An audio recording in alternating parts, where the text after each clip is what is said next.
gentlemen, welcome to Ariel Helwani's MMA Show.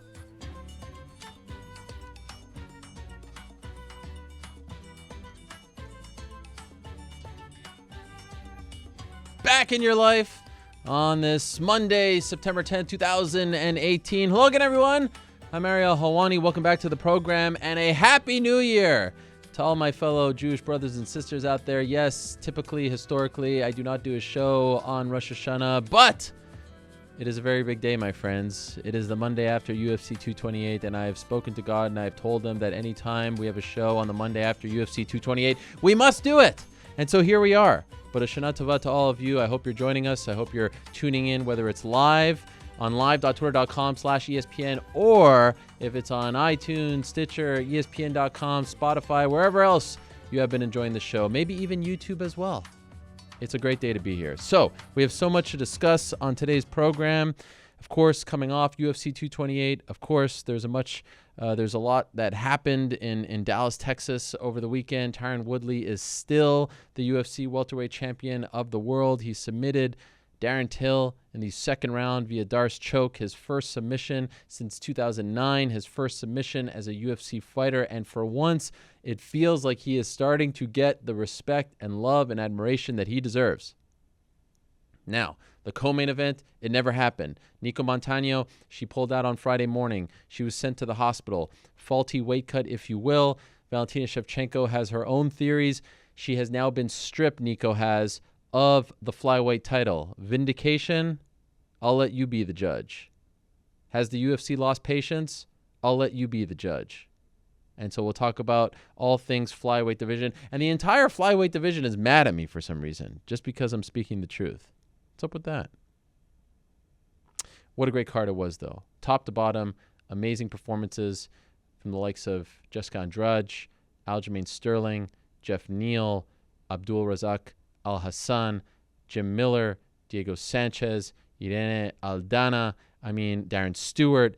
I thought it was the best card of the year. There weren't that many duds, maybe one, maybe two. But overall, if you paid for that pay-per-view, if you bought a ticket on Saturday and went to the American Airlines Center, and thank you very much to Dallas for all the love they showed us, I think you got your money's worth.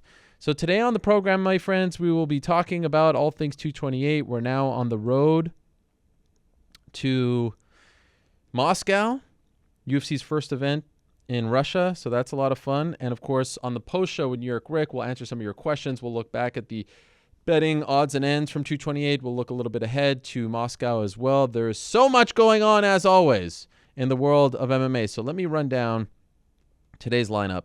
Then we'll get to our first guest of the day. And, of course, we had to start out with one guest and one guest only. There was only one way I wanted to start this show. The welterweight champion of the world, Tyron Woodley. He'll be joining us in a matter of moments, but let me run down the lineup. So at around 3:30, we will be joined by Pearl Gonzalez. If you are strictly a UFC fan, you may remember Pearl Gonzalez last year. She had 2 fights in the UFC. She went 0 for 2. However, she has since gone to Invicta. She has since dropped down to, actually gone up to 125, and she's undefeated. She's 3-0 in Invicta. She's, I think, more comfortable, more well-rounded. She has matured a lot as a fighter. She just had a win 2 weekends ago. It was an emotional one after the passing of her father. In any event, she'll be joining us in studio at 3:30. I'm really looking forward to that. At 3:10, we'll be joined by Diego Sanchez, talk about his big win. At 2:45, we'll be joined by CM Punk in his first live interview since his fight a couple of months ago. We'll be joined by Aljamain Sterling at 2:25. At 2:05, Valentina Shevchenko will talk to us about what's next for her. Colby Covington at 1:45. 1:25, Jim Miller. But first, let us not waste any time and say hello to the man who was victorious in the main event on Saturday night at the American Airlines Center, the best welterweight in the world, the man who shut up all the critics with his second-round submission of Darren Till. The one and only Tyron Woodley is on the phone. Tyron, how are you? I'm doing good. How are you guys doing? I'm doing great. Thank you so much for doing this, Tyron. You know we appreciate it so very much. I was thinking about this morning, and I wanted to get your take on it. I love seeing all the love and admiration and respect that you're getting on this Monday and on this Sunday yesterday after the win. And I was looking back at your record, and it feels like for the first time since maybe the Dong Young Kim knockout, not even the Robbie Lawler fight, because afterwards everyone was talking about who you called out. It feels like this is the first time that you are just getting 100% love after a win. Does it feel like that to you as well? As I said before, I used to wonder why. Like, I'm doing everything right. Everybody who's, doing things wrong, taking PEDs, doing hit and run, like anything you can think of that would seem to be negative. Those are the people that are making the most money and getting the most love. So I didn't understand it. And I quit trying to understand it because at the end of the day, you can't force somebody to like you. You can't force somebody to think you a certain way. So I just don't want to get used to it, you know what I mean? Because, our fans, in one moment those things can change. So I'm just focused on, becoming the greatest welterweight of all time. And my coaches are proud. That makes me happy because, these guys put a lot of time, a lot of work, a lot of effort into training me and preparing me because each opponent is more difficult. This opponent was more difficult than the last, and, the stakes just keep rising. I was talking to Chill right before the fight, and we were talking about how we feel the fight is going. And the one thing I thought about you going into this fight, I was worried because when you said that this fight is personal, I was worried that you were fighting too many people. I was worried that you were fighting Darren Till and the UFC and Dana White and the fans and the haters, and that you were putting too much on your plate. Although after the fact, I'm wondering if you actually perform better when it's personal, when there's too much on your plate, as opposed to maybe the Maia fight where it was just kind of a fight. Is it possible that it's actually better for you when you're fighting too many people like you were on Saturday? From the analyst, I always say that you never know how a fighter fights on emotion until he competes. John Jones, we've seen he thrives tremendously with emotion. We've seen Jose Aldo, he might have gotten a little too emotional. So you never know until you get in a position. But this time I couldn't help it. I couldn't fake it. I couldn't, avoid it. I had to take it nail on. And I just pray that my family, they pray for me that I just, stay focused, keep my strength, and not really just focus too much on the things I couldn't control, but really more so focus on the things I can and the people that are supporting me, and that I'm God's chosen one, and that it's my job to go out here, and I am the best. And, one thing, randomly, LL Cool J walks to me in the lobby, the hotel in L.A. He said, talk to yourself. He said, be quiet, let your actions speak for you. He said, tell yourself you can do it. Tell yourself you're the greatest. And it was the first time I was nervous for a fight since 2005, my first fight. Never been nervous for a fight, like actually the fight. There was just so much riding. I got a single coming out this week. The platform that I have, all the things in the society that I think I can generate some positive exposure to using my platform. I need to be, unfortunately, I need to be the champion to be able to reach the masses. So I walked in there with a lot, but I prayed. I think I handled myself well, got it done, and once again, I'm proving that I'm the best welterweight of all time. How did you react to being nervous for the first time in so long? Did that freak you out a little bit? Yeah, it freaked me out. It freaked me out a lot, actually. I'm not too big of a man to say that. It freaked me out, and I just got the prayer warriors. I got my mom and I got my sister and I got my videographer, I got my friend. Everybody just was honest. Hey, I'm nervous, and I don't know what this feels like. I ain't never been nervous before. I know I trained. I know I'm ready. I know I'm better. And they just all touched and agreed and prayed, and we I walked out there, and I just felt so light. I felt so free. It just felt like nothing can happen to me tonight. That's really what I felt like, and I'm pretty sure that's what it looked like when people watch me fight. Did the nerves have anything to do with Darren Till and his skill set?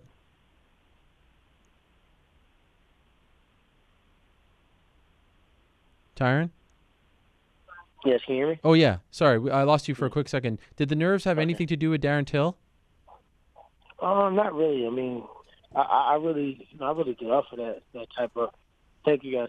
I really get up for that type of smoke. When somebody's the greatest grappler, the best play fighter, he did this to everybody else. Look at my resume. Just leg kicking, beating everybody machine. Jordan Meehan had just rattled off some crazy victories from Ramakis and anybody else you can think of.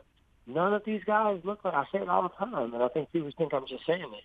Robbie Lawler didn't look like this vicious boogeyman like he looked against everybody else. It's a preparation, it's a mindset, it's a coaching, and I just don't want to lose. You have to kill me in there, And when you think about putting all those things in perspective, it wasn't the fact what he brought. his tenacity, his KO power, his balance, his range, his gauge of distance, it made me train hard. He provided the components of a fighter that made me really have to cover every stone, because had I not overly prepared, it could have been a bad night for me. You mentioned something on Saturday after the fight about seeing him early in the week and kind of feeling bad and knowing that he's about to suffer his first loss because you've been there before. There was a time where you thought you were going to be undefeated for a long time, and then you met Nate Marquardt. Was it just something you're like, oh, I know I'm beating this guy, or was there something in his demeanor that you were feeling that this man doesn't really believe that he's going to win? I mean, people don't believe in the jitters. They don't believe in the pressure. I mean, you saw me the weekend before McDonald. I knew I was fighting for the title next. I was focusing too much on sponsorships. I made a fortune in sponsorships, but I got my butt kicked. You know what I mean? Dana told me that I was going to fight for the world title next if I beat him. The only reason I would have went to Vancouver and fought wasn't down in his hometown. In the week of the fight, he said, no, Matt Brown and Robert fighting. So when did that fight for the title? I told myself I was still focused. I told myself it didn't bother me, but I lied.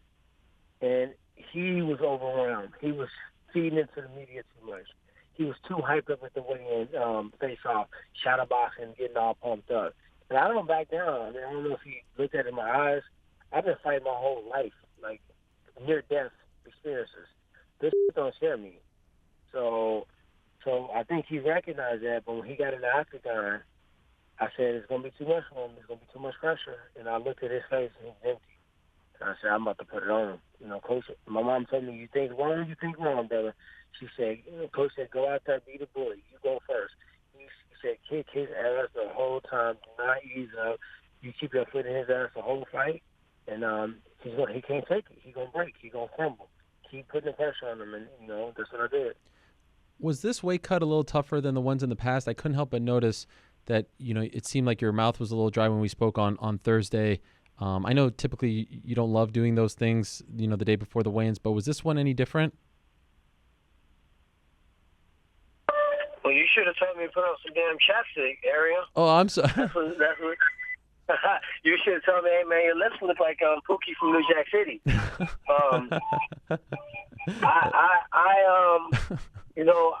It wasn't a tougher weight cut than the other times. I did everything right.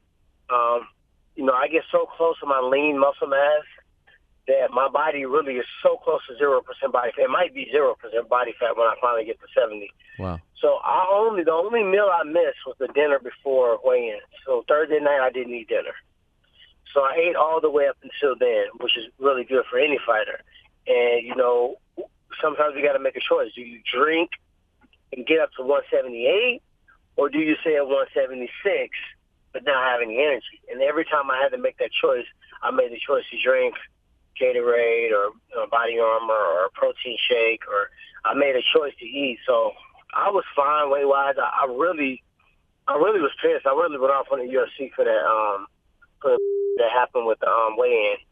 I went at 8:30 to check my weight. I get there. I'm like, oh, I'm on my way. Cool. I'm going to go up there and grab my Reebok gear so I don't get fined. I get there, and they're like, oh, no, we gave you new gear. We should give you stuff. You go right over. I didn't know. I mean, I guess it's been a year, and I didn't remember. I didn't know people got there at 8 a.m. to secure their position in line for 9. I thought we just all came at 9, and they did it by the order of the card. So at 8:30, they saw I was at weight. They gave me some new Reebok gear. Cool, I walk over.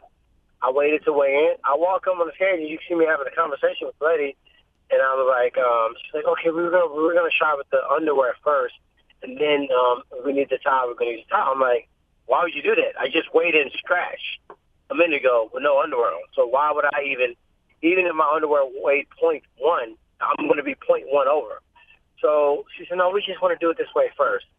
So you know me, I'm like, why would you make your champion get on the scale and the scale say 171 and have everybody,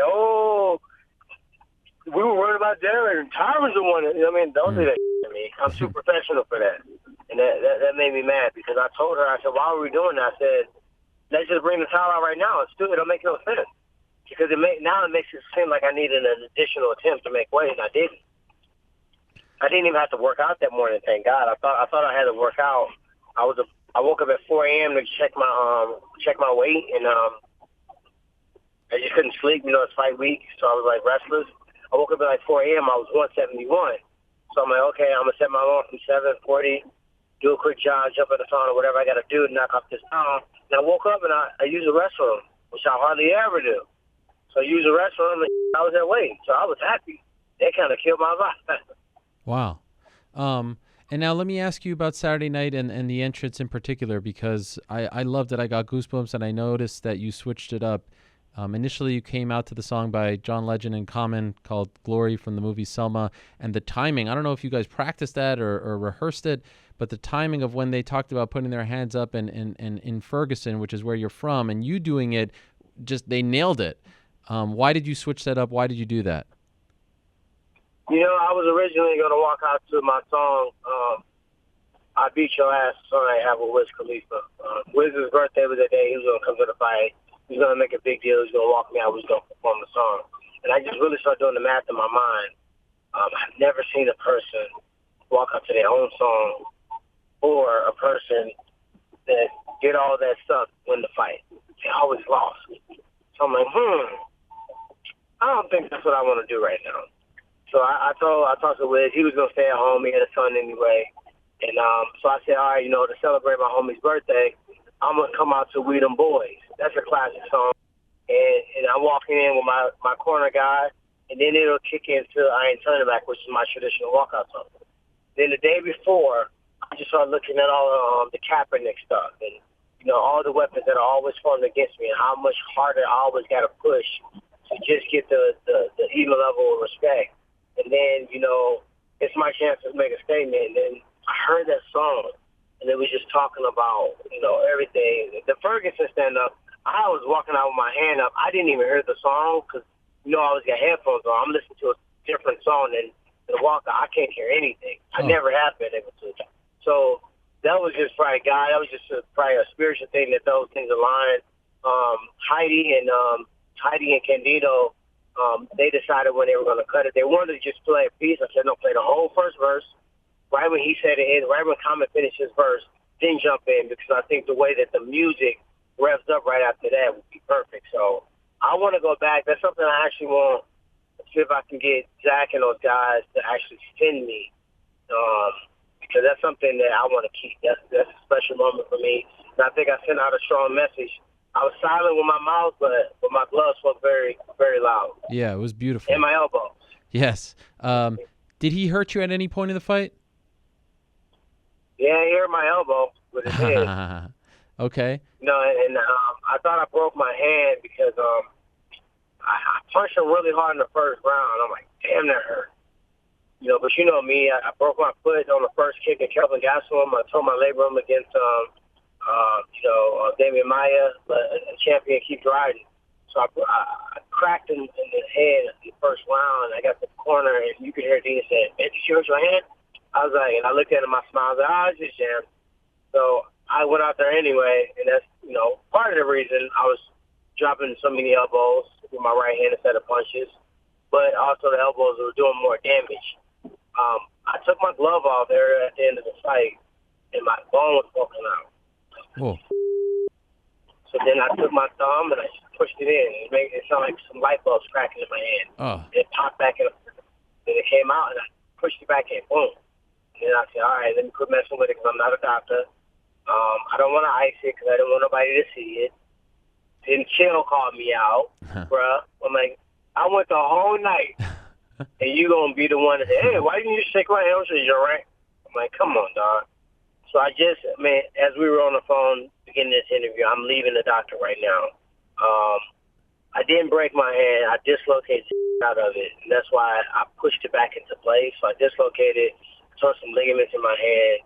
I get an MRI tomorrow morning to see if they need to perform a surgery on it. They put a brace on it, so I got like a customized brace that they just made for me. I got that on there now. I'm really glad it's not broken, but you know sometimes ligaments is worse. You rather just had a bone broken than the ligaments. So with the new technology, I'm really considering just flying back down to Pensacola, Florida, where I have my shoulder surgery done, and having them throw some stem cell on there, do 3 or 4 series of stem cell, and then just rehab it and call it a day. Does that put the idea of you fighting at MSG in jeopardy? No, I don't think so. I mean, the game needs me right now. I'm in great shape. I mean, I can beat that clown on one hand, so I'm not too worried about it. Is that what you want? Do you want to fight on that card next? You know what? To be honest, Ariel, like I'm just so on eggshells about saying anything I want, fight wise or card wise or opponent wise. I just want to keep winning. I mean, I think people are finally starting to recognize I'm the greatest welterweight of all time, and that's really all I want. I really just wanted to go out there and give God glory, go out there and just push my body to the limit and have people see me do freaking crazy performances or crazy game plan, whatever the case may be, and be like, man, how the heck did he do that? And I can just say, hey, man, God, it's so much I had going into this fight that people don't know about, mentally, personally, that I can't even share a lot of it. But the fact that I was able to go out there and do that, in spite of everything, man, I can't stop giving God glory today because there's no way I should have been winning that fight with everything that's on my plate, you know what I mean? But it's got to be Colby, right? That's such a big fight, and that's the fight where you'll be beloved. Everyone will. I mean, look at Snoop Dogg. Snoop Dogg thought you were beating up Colby. You see that video of him going? I know. That was hey, shout out to Uncle Snoop. He hit me up yesterday, boy. He is a fool for that video. I was done laughing. In the area, I'm not. Saying I won't fight Colby. I was the one that said, all right, you want to fight? Let's get it on. He's the one who bitched out. He's like, it's kind of embarrassing. He talked all that crap. Like he like almost idolized me, and I was obsessed. Like I was 90% of all his social media, and he won an interim belt, and he crawled on the rock. Like really? That was kind of weird. But yeah, I thought I was going. I mean, Darren Till took his whooping. That was Colby's whooping. You know what I mean? That was Colby's whooping that he was supposed to get. So it's never that I didn't say I was going to fight this guy. I went on social media. I publicly was like, I was in the city. I'm like, drop a pin. If you really want, we can just fight in the street. He just was quiet. So now he wants to, I'm pretty sure he's going to come on the show and have a whole bunch to say. Let him know that I said he a bitch. And also let him know that I said him and John Harnett are terrible at scripting their stuff, and they maybe should talk to somebody more professional. Are you prepared for what this fight could bring? I mean, just look at what Snoop was saying. And look at him at the White House, and look at you, and look at him, and this could get into some interesting territory, and it could be territory that the UFC.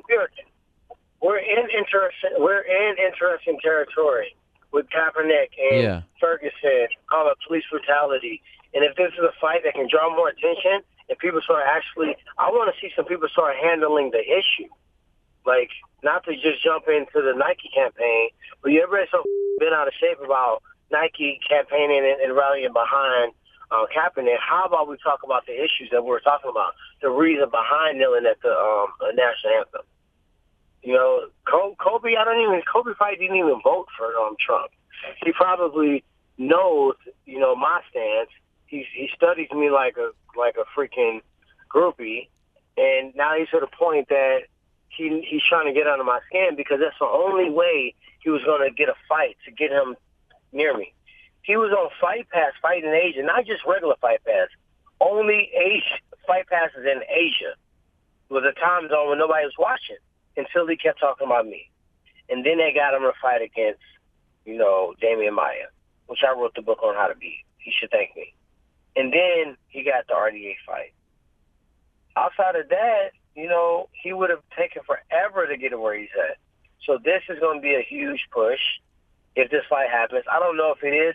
I don't know if it's Usman. I don't know if it's him. I can mess around fighting George. I can fight the winner of Robert Whitaker or Gaslam. Who knows? Like, I'm down for whatever direction it goes. But they about to pay me, though. I can tell you that much. They about to pay me. Speaking of which, the number one question I got from fans when I told them that you'd be on, number one, no doubt about it, and I know you said on Saturday no smoke, but the number one question, why didn't Dana do interviews? Why didn't he go to the press conference? Why did he look upset when he put the belt on you? What's going on there? Do you feel like after what he said on Friday about you, and I know you heard some of that stuff, he shoots himself in the foot. He'll never be liked. On Saturday, he should be giving you your props. I didn't hear anything he said. And I usually get my phone taken away Friday, Saturday. This time I gave it up on Thursday. I just recognize that whether it's Dana, whether it's fans, you have to know me and you have to know what I fight for. You got to know what it took for me to get there, and you got to know where I come from. If you know all those things, there's no way you can dislike me. At very least, you have to respect me. And if you are any slightest bit of any type of person that can read or access the internet, you can look for yourself. You can check my resume out. And I don't know if he has an issue with me. He hasn't communicated that he does. I haven't spoken to him a ton, but I haven't spoken to anybody a ton. So it's not that I'm avoiding talking to Dana White. And then also, I don't know why he left. I don't know why he didn't do the press conference. From my knowledge, after he put the belt around me, he walked directly out the arena. That's something that you guys might have to get him for questions on. I can't really answer that for him.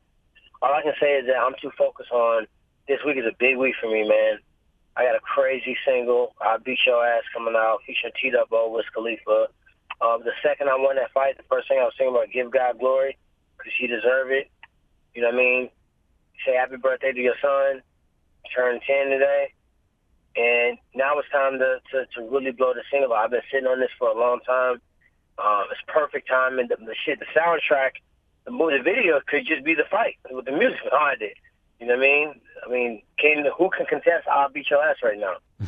Can't no rapper, can't nobody on earth contest those facts. So I'm just glad I was able to get it done, not focus too much on all the negative stuff, come out unscathed. I don't even remember the one punch he landed. Nobody said those stats, though. Oh, my God, he broke the record for the least amount of significant strikes. It was 74 strikes to what, 1, 2, something like that? Yeah, I think 1. Never heard that stat. But it is what it is. Two last quick things. Two last quick things. What did you say to him backstage? What I said to, I kind of said it to a couple of people before then. I said, man, told him the first time I said him, I said, shake right on the road, man, because he was saying, hopefully you're still around. I would love another chance to compete against you again. And, I said, any day. And I said, when I was 10-0, and I was undefeated, and I never thought I was going to lose, it broke my heart. It ripped the freaking heart out of my body. And I said, but you either lose or you learn. I said, you learn. You learn from now. And I can't tell him exactly what to learn because he knows what he did learn from it. He knows what he could have did differently. He knows probably, 1, I'm probably in the wrong division. 2, I got a little too pumped up. I said, what did I tell you? I said he was too pumped up at the weigh-ins. He was too pumped up. Too much energy. Too hyped up. That adrenaline gonna grab him. He ain't never felt it before, but it is not just on your debut. Anytime you allow outside octagon things to get you so wrapped up into those and wrapped up into that, it'll dump you in the octagon. That's why I never listen to the walkout song. That's why I got my own music on. That's why I try to stay home more relaxed and stay away from everything. That's why I do a walkthrough. I walked through the arena earlier that day, and I imagined it loud, people booing, throwing lettuce, tomatoes, cursing me out, cheering for me, loving me, hating me. And I go in there, and I go through the whole game, and I imagine every worst-case scenario. I find any slippery spot, any dent in the octagon. I say, look, tonight, it's a small octagon. You can't be messing around. Keep your ass off the back of the octagon, Tyron. Push forward, push forward. We go through everything. Then I walk and leave. And when I walk back in that night, now it seems quiet. Now it seems empty. I've already filled the arena up earlier that day. So those are things that I do that keeps my cool, that takes away me overly amplifying and allows me to minimize the moment. I can just tell, man, and I kind of had some empathy for him, not as a fighter because, we both out for the same thing. He was trying to gain fame. I was trying to give glory. We were fighting for two different things. He couldn't beat me in that battle. You know what I mean? How do people hear the new song? Where does it come out? Friday's going to drop. World premiere earlier this week. I can't announce yet, but we're going to give a sneak peek of it on a very, very famous show by a very, very popular AM XM show. So we're gonna do a premiere, a world premiere on Friday. It's gonna hit all platforms. So I mean, anything you can download it on Spotify, iTunes, SoundCloud, any person where you can download. Drop a 129, whatever the hell it costs. It's gonna drop, and then it's gonna go ham, man. I sent it out to LL, Nelly. I talked to Nelly today. We're probably gonna get in the studio today or tomorrow, working on some music. YBN Corday, which is one of the dopest MCs out right now, young kid. Me and him are gonna collab on a song. You know, so everybody who's heard it, you know, that has no reason to shoot smoke on my ass, has all said this song is a banger. Somebody else on the line right now, named Helwani, might have heard it. That's right. You know, so I'm just excited about it.